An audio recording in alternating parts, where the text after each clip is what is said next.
We're in the galleries at the Rubin Museum of Himalayan Art, and we're standing in front of the figure of a mountain god. We see both the mountain and the god, but in so many ways they are one and the same thing. Kula Khari inhabits and personifies a mountain in Lhodrak. It's about 24,700 feet, so quite a majestic mountain.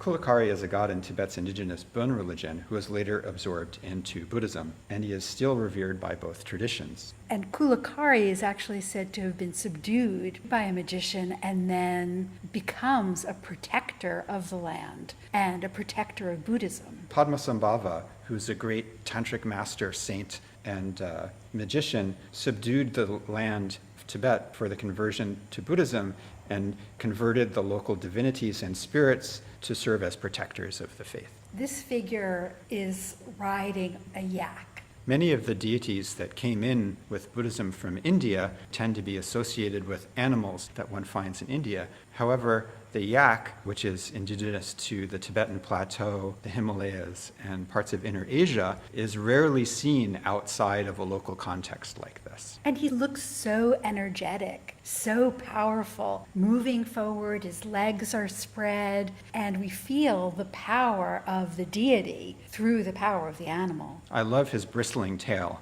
It really is expressive of the vitality of both the yak and the mountain god. And the mountain god is supposed to be ferocious and powerful. The mountain god is one of these many local gods who are associated with natural forms such as mountains and lakes. So he's both fearsome as a protector, but also could bring prosperity. Right, so you can see in his right arm he wields a spear, and his left arm is a collection of jewels, a kind of symbol of prosperity. And he has around him a bow case made of tiger skin and a quiver of arrows, so he's fully armed, and he wears this helmet and armor known as lamellar armor, which is made up of these horizontal bands of overlapping plates that I imagine would be very protective. So here the local god is depicted as a Tibetan warrior. So here you really get a sense of a Tibetan identity. These shapes that rise up from the bottom that give the effect of overlapping peaks of the mountain and the swirling forms of clouds, so evocative of nature. And it's very common for this kind of a place to be depicted in Tibet. And in fact, replicas of natural sites were widespread in Tibetan Buddhism. And such natural sites are often considered holy by Tibetans and visited by pilgrims who would collect material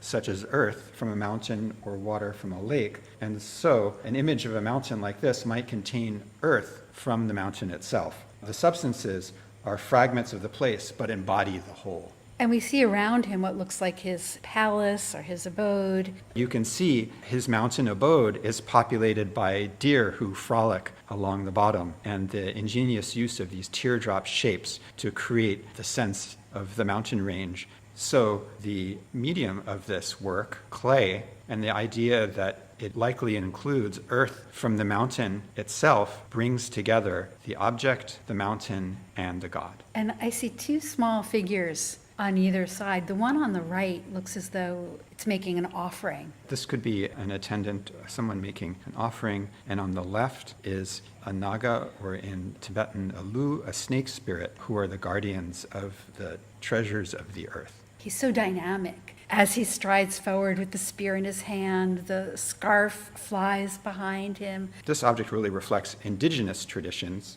and also Tibetan understanding of their relationship to the environment.